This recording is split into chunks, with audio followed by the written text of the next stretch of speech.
guys, Towers here. Welcome back to DMZ. Wanted to sit and talk with you about DMZ for a little bit and give you some of my thoughts, a bit of an overview and a review of the game, and what I think about it and why it's going to end up being one of the most important games of the decade. Um, so, I've been playing games for over 30 years. I've seen the very beginning of the first-person shooter genre. I've played many other games, and I've played all genres, all game types, console, PC, and I started playing Call of Duty um, at the first game, the first Call of Duty, um, back in, I believe that must have been 1998, and I've not played every Call of Duty since then, um, but I was there for what we can call the golden years, and that was up until about uh, maybe 2009 or so. Modern Warfare 2. I got out of the Call of Duty franchise just before Black Ops. I did not play any of the Black Ops games.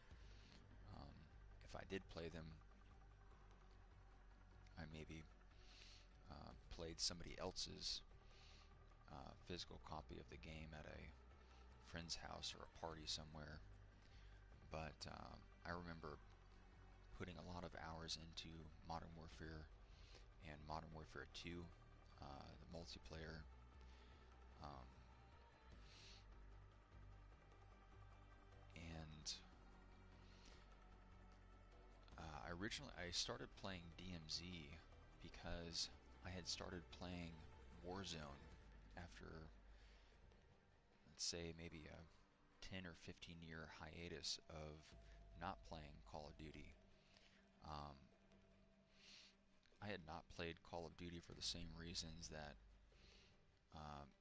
people stopped playing sports games like Madden and the 2K series and stuff. It was the same game over and over again every year. There wasn't any room to breathe. There wasn't any room for innovation, or there wasn't a reason to play the new games besides maybe wanting to continue to play Call of Duty because the servers on the old games weren't supported anymore. I remember playing in an era where this was before the subscription-based systems. You didn't have to pay to access components of the game. The games were launched and supported from day one as complete experiences, and we did have expansion packs and things like that, but there was not this microtransaction or live service model in gaming, which is another reason that the Call of Duty franchise really fell off, and why current versions of Call of Duty, current versions of Warzone, to me are uninteresting.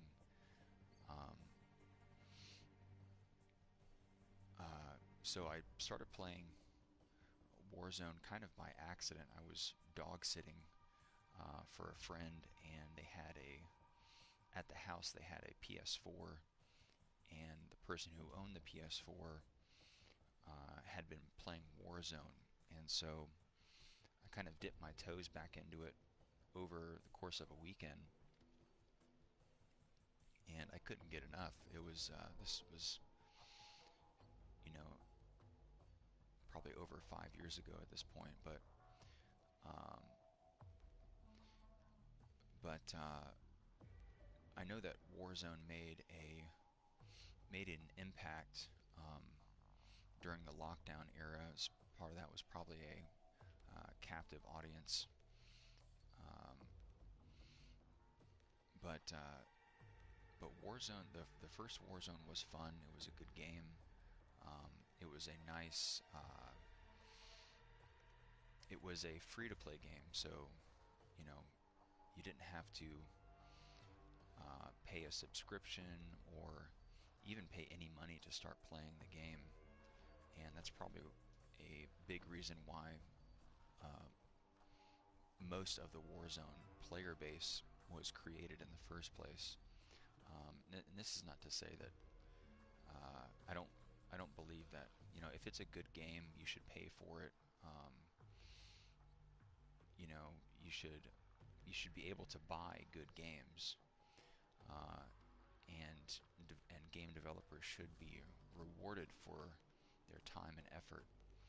Um, and if DMZ was a standalone game, and if it was fleshed out, if it was supported, I would support DMZ as being a paid game experience. Um, Now this is besides the fact that you have to, you have to pay for uh, a subscription service on consoles these days just to access multiplayer or online content, which is not right in my opinion. But um, that is to say, withholding core elements of the game behind paywalls, behind several layers of paywalls, uh, is not right. It's not good game design. It's not good. Um, it's not good business. Uh, and if you pay for a game, you shouldn't have to continue to keep paying for a game or pay other people to access uh, parts of the game that you have already paid for or have access to. Um, but I'll give you an example of this. I still am a very big fan of the Souls series of games, the Demon Souls, Dark Souls. Um, but I picked up Elden Ring and I started playing Elden Ring, and something was missing. It was, um, besides the open world design of the game, which was uh, not the correct decision. It was not the correct direction to go for with that game. That type of game needs a more structured and linear experience, and the enjoyment of that game is through mastery. It's through playing the game enough and dying enough times to become good at the game, to learn its systems, to learn enemy attack patterns, learn the capabilities and the limitations of different equipment and armor, um, different build paths for your character. Um, but one of the core elements of the Souls franchise uh, that had started in the first game, Demon Souls, was uh, there was it was a single player experience, but not strictly. There was a multiplayer component to the game, and that multiplayer component came in the form of, um, most directly, you could summon uh, other players, other live players, to help you defeat bosses, or um, to help you survive invasions by other enemy players.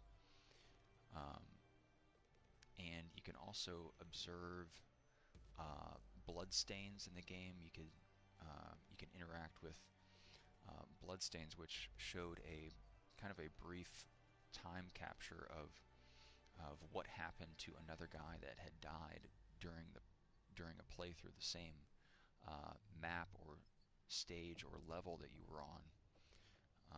You could see that where he, fell through a hole in the ground or was ambushed, maybe something like that. And that was, it was kind of this ghost trail. It was a multiplayer component that was a very big, important aspect of the game, and it it was a if it was I think it was a core element of the game. And with Elden Ring, um, the the latest entry into the Souls franchise, uh, now we're in an age where you have to, pay for an Xbox subscription or a PlayStation Plus subscription. So you actually cannot access the multiplayer elements of the game without paying for them. And so your whole experience in Elden Ring is a solitary, lone experience. Um, you can summon NPCs and interact with NPCs, but you miss out on all the bloodstains, on all the player interactions, on the invasions, on all of that. And um, so anyway, getting back to Call of Duty, uh, many people started playing Warzone because it was free to play. Um, Many people continue to play Warzone because it is free to play in its current iterations. DMZ, to my understanding, was some kind of tie-in with. Um, it was really I think, probably a promotional game mode um, the uh, for the relaunch of Modern Warfare 2. Um, I think it was some kind of attempt to. It was some kind of like content uh, bonus that was meant to pull people into, um, buying Modern Warfare 2 or playing or like some kind of like player retention strategy for Warzone. And Warzone is a game that, again, you don't have to pay to play or download or anything, but Warzone is, I think, Call of Duty's main moneymaker, and that is because of basically a live service model and a loot crate system. So you're buying weapon blueprints, operator skins, um, kind of cosmetic stuff, and you don't have to spend any money on Warzone. But if you're committed to being competitive, you probably have to spend some amount of money to access the best um, weapons and as early as possible, to eliminate a lot of the time spent grinding for uh, weapon experience. Um, to put you know attachments on your weapon that'll give you competitive advantage. Playing with operator skins that give you competitive advantage, whether that be making your operator more difficult to see or track or to hear or whatnot. Like, for example, there's a skin for the smoke grenade in DMZ that turns the smoke black, and I think that kind of thing is, the default. You get gray smoke when you pop a smoke grenade, but this black smoke makes it it changes like the the environmental lighting, um, It like dampens everything a lot, especially like indoors or in a confined area. Um, Black smoke as opposed to gray smoke will change uh, will change the like competitive characteristics, like visually, of fighting against a guy that is running a black skinned smoke grenade. Um, Female operators skins are, their silhouettes are smaller. They have to be, they're modeled after women instead of men, so their frames are smaller.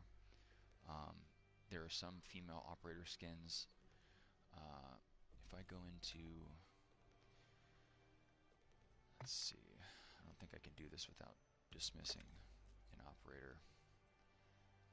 Oh, it's for the skin is for Nova, and people call it the Groot skin. It's like this like skin that's made of like roots, and basically the whole lower half of Nova's body with that skin equipped is almost translucent. You can see through it. So in certain lighting conditions, um, that operator skin is almost impossible to see.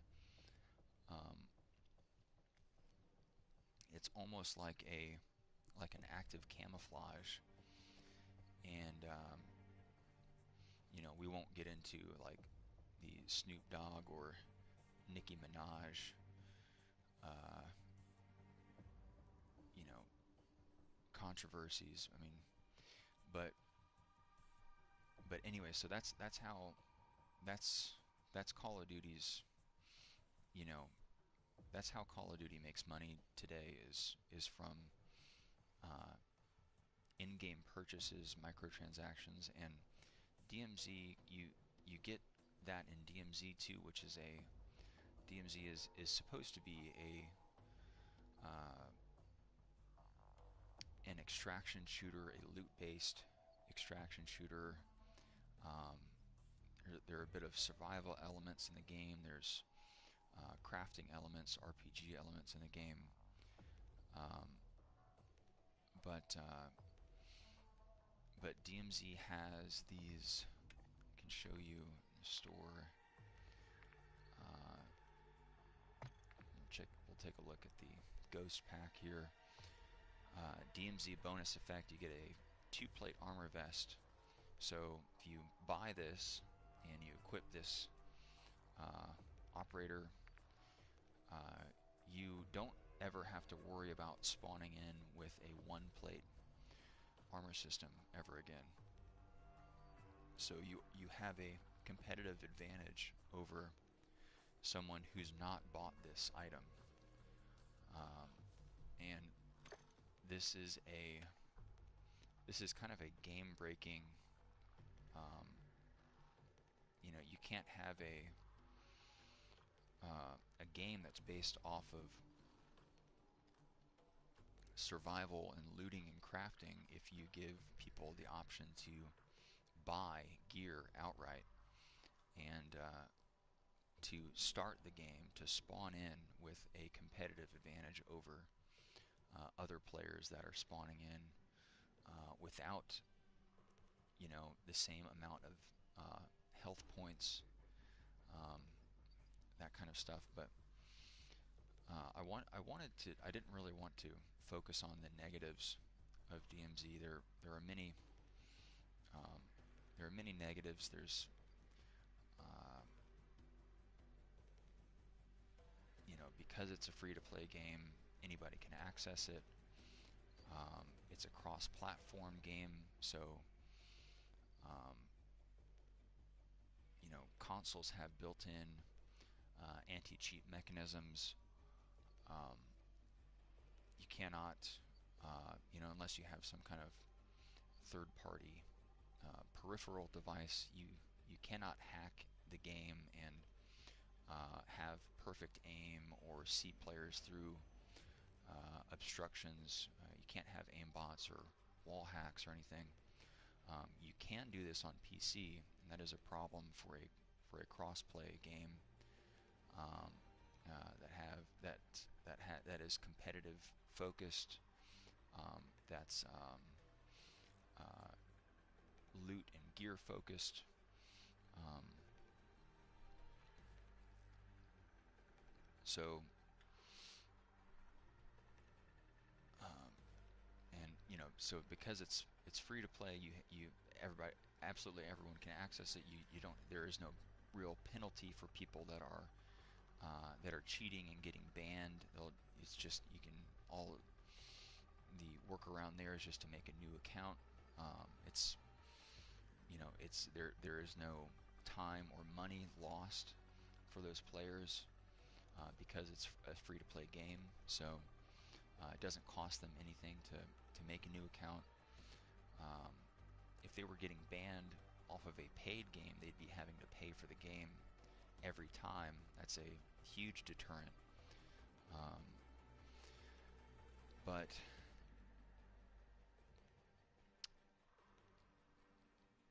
um, but anyway, so why is DMZ important? What are the memorable or notable aspects of this game? So um,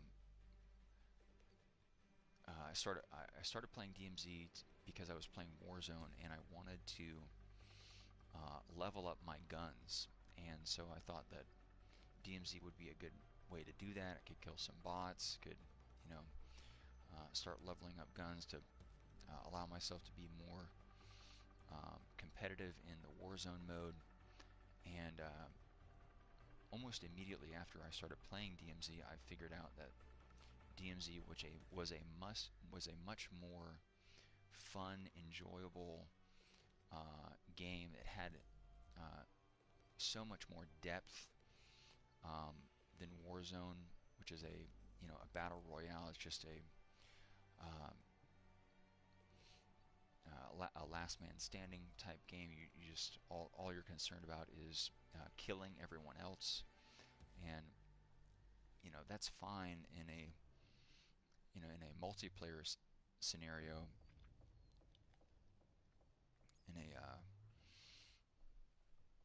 in a game mode where uh, that's all that matters is your position on the leaderboard or your stats, um, or bragging rights or what have you. But uh,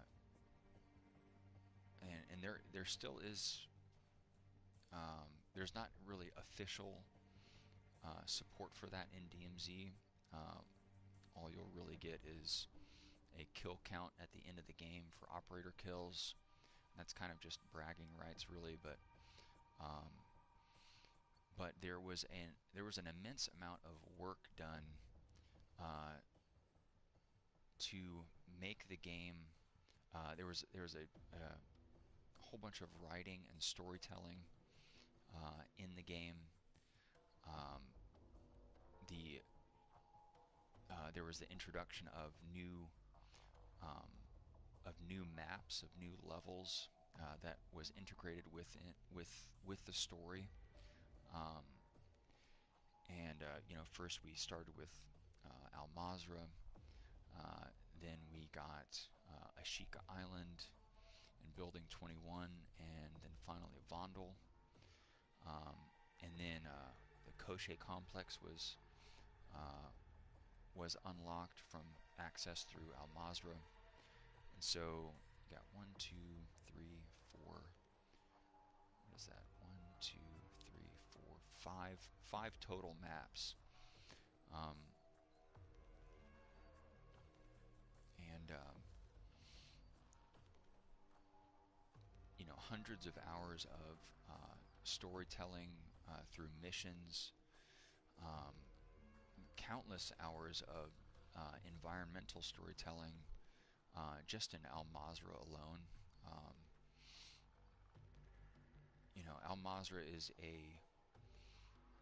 is compiled of um, classic Modern Warfare 2 maps, Hydro, High Rise, uh,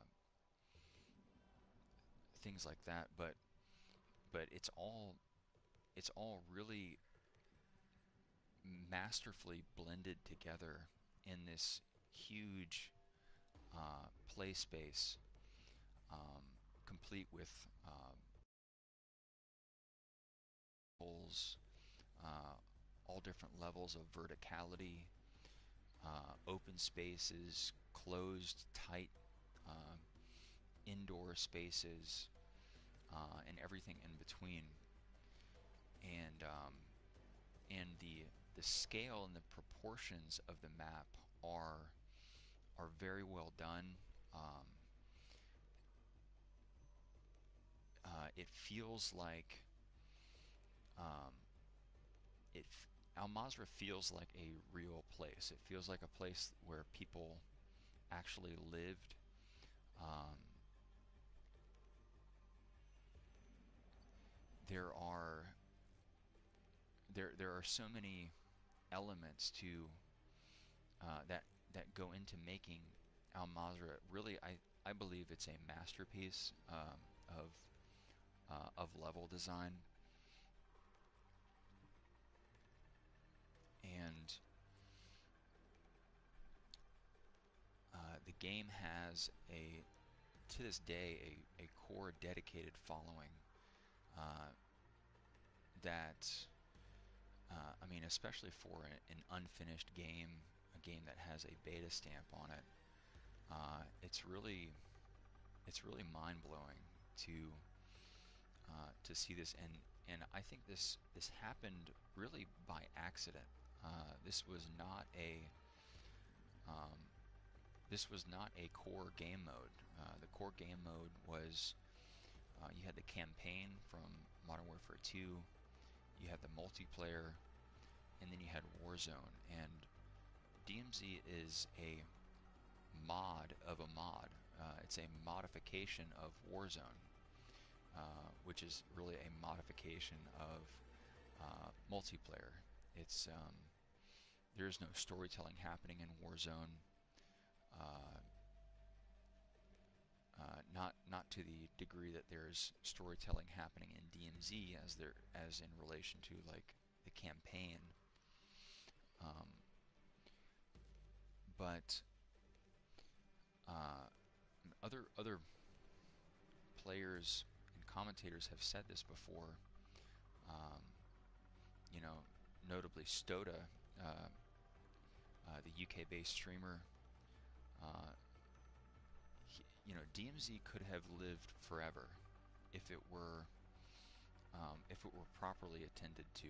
If we had been able to solve the Koche glitch problem, and if the anti-cheat and the support to that end were maintained in some way. The store is still open for DMZ. You can still buy uh, cosmetics and um, competitive advantage bundles, things like this. So the game is still making money today. Um, Probably not anywhere close to the current iterations of Warzone, but it's still a money-making platform. And I think that DMZ is maybe one of the biggest fumbles in gaming history, and that's because uh, DMZ attracted a player base that was the core player base of the Call of Duty franchise. This was a player base that was, we could say, patriotic. Um, uh, Call of Duty was uh, it was a franchise that started in the setting of the Second World War, um, but I think it really hit its stride when it transitioned into uh, the modern warfare um, aesthetic, and um, Call of Duty today, it remains uh, the most polished game of the first-person shooter genre. It has the best, uh, and the most developed um, coding, uh, movement, shooting, um, interaction with the environment. Um, Even something like the overshield system, the armor plating system. People talk mostly negatively about uh, COD timing. They'll say COD timing when um, they suffer a death you know, when they're repositioning or reloading or replating or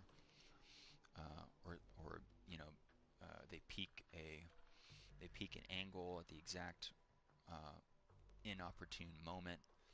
Um, Something like that. They'll attribute that to COD timing, but COD timing is actually like one of the best elements of the game. It's if you get in a rhythm and uh, you're playing with COD timing at your back, um,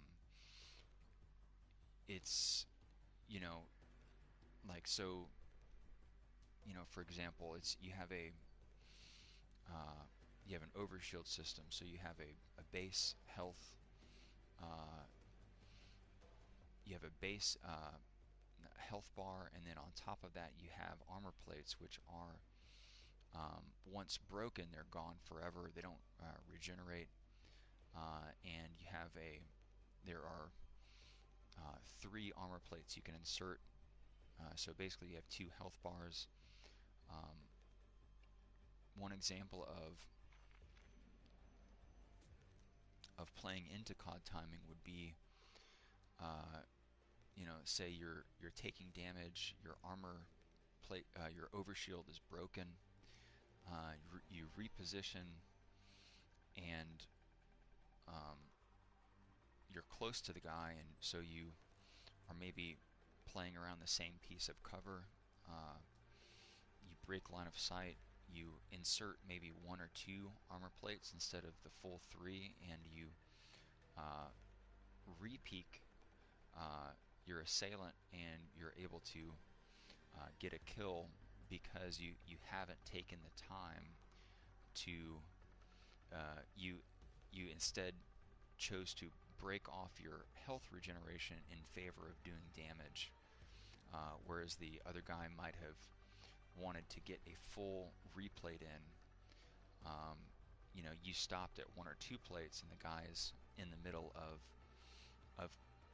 putting in his second or third plate, and you've peeked around the corner and you've started doing damage back to him. That'd be he might say COD timing, uh, but that is there are many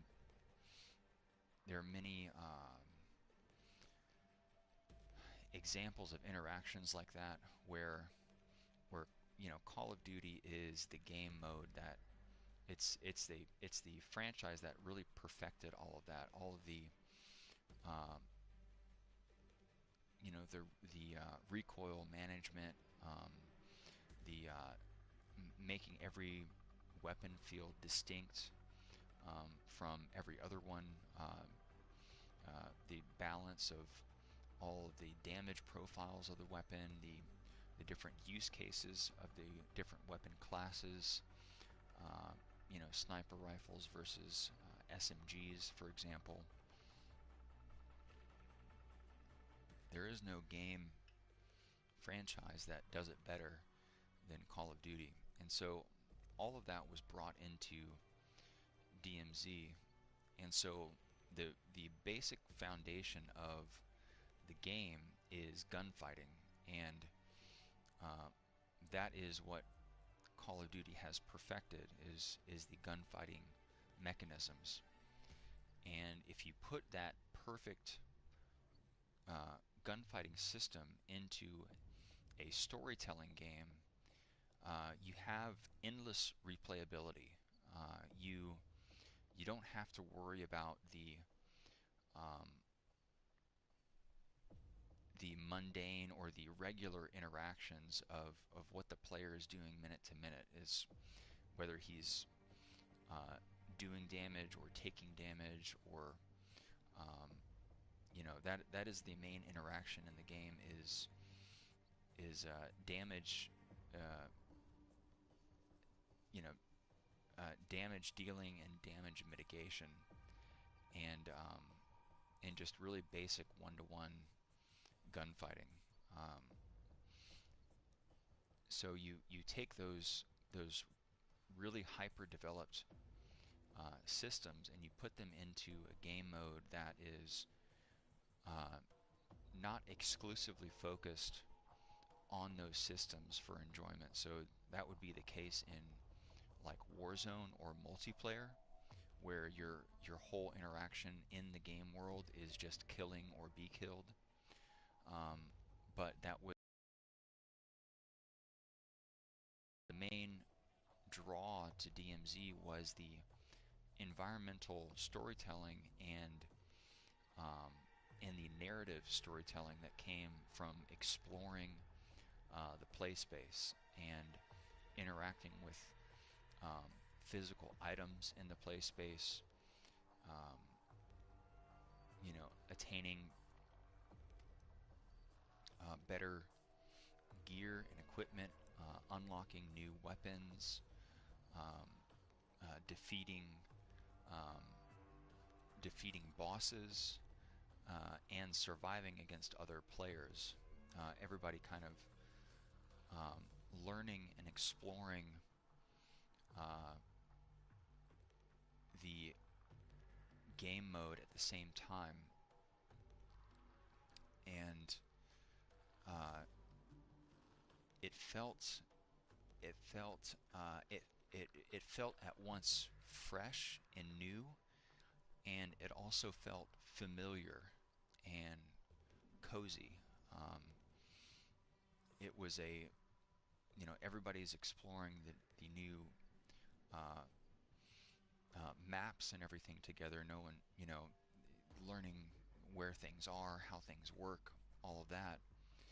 Um, but everybody knows that they're playing Call of Duty. They know that they're getting the best gunfighting experiences possible, and um, and so that's the engine that's driving the game, is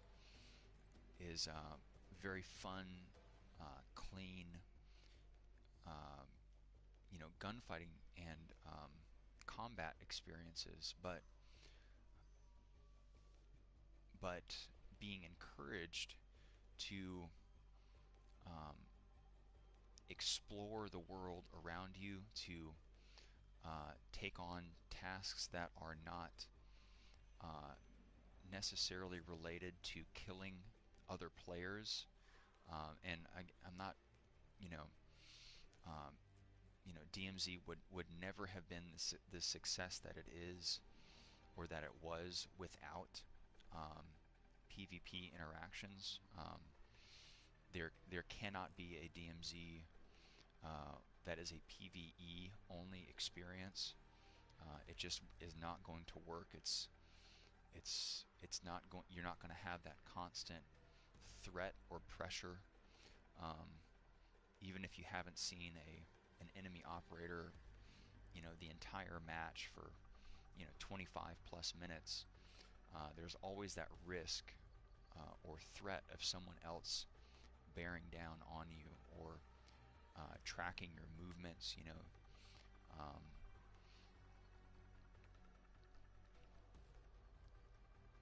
but I'm very curious about what the what a finished product, what a finished version of DMZ would have looked like, and I think they missed a huge opportunity, and they let something great really slip through their fingers. Um, I'm very curious about what the sequel will look like, if that's even going to happen anytime soon. If it will be a standalone game or another tie-in to some other type of game mode. I cannot see Warzone, the Battle Royale genre, lasting forever or being the driving force of Call of Duty. I think we're beyond a point of campaign only. That was in the beginning of Call of Duty's life. That was the driving force. Was the narrative, was the linear narrative storytelling of the campaign, and that was also really due to technical or hardware limitations at the time. Not everybody had high-speed internet. There was a very big disparity between PC capabilities and console capabilities in terms of hardware performance, but those gaps are closing now, and most everyone has high-speed internet access now, and that's just the nature of today's gaming world, is that everything is multiplayer focused rather than single player focused. So, but I really hope that they're able to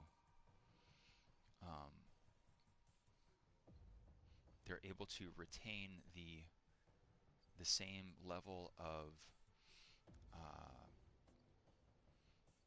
fun that DMZ had. And that fun came from survival, exploration,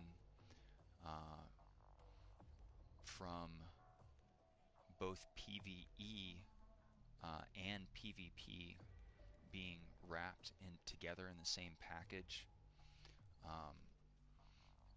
From and there was a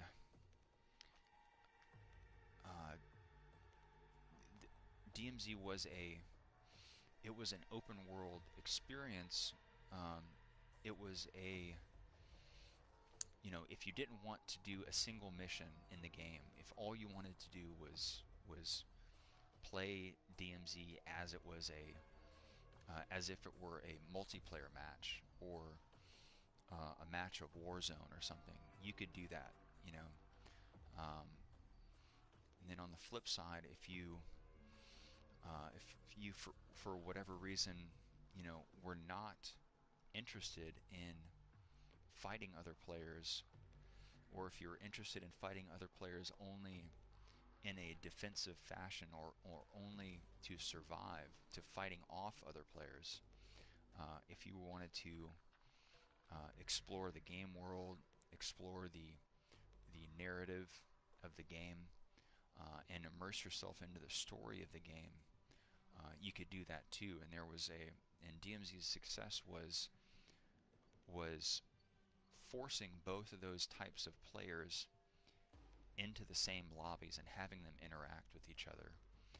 And there are many different player types or styles in between those two. And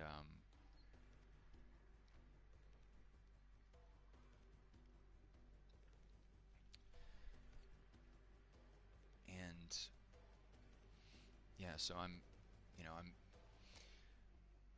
sad to see the state of current DMZ. I wish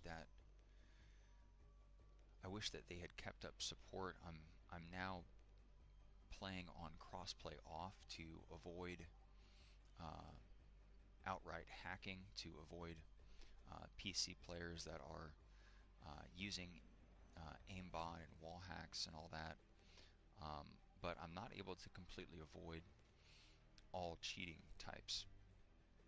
I still have to contend with item duplication, with other broken systems like the one-shot shotguns, taking counterplay out of close quarters interactions. If you don't have a shotgun inside of a building or within a certain proximity to another player, and that guy does, then uh, you're losing 100% of those battles, and you're losing them in an instant.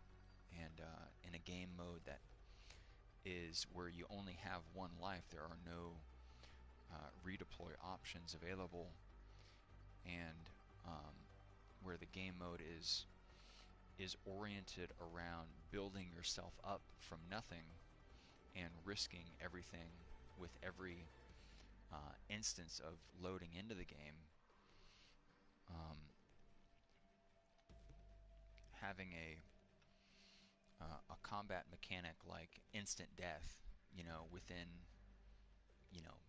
15 meters of another guy that doesn't even really have to aim, if he can hip fire his way into that, um, that's a broken combat system. It throws off COD timing completely, gives you no counterplay. So that's a balance issue. That kind of thing can be solved, but you cannot solve your way out of a cheating problem or a game breaking item duplication problem, things like that. So, but anyway, I just wanted to give you guys my thoughts on DMZ, and I'd like to revisit this at some point in the future. But I appreciate you guys tagging along. I appreciate you listening. I'd be curious to see what your thoughts are, and I will catch you guys very soon in the next one.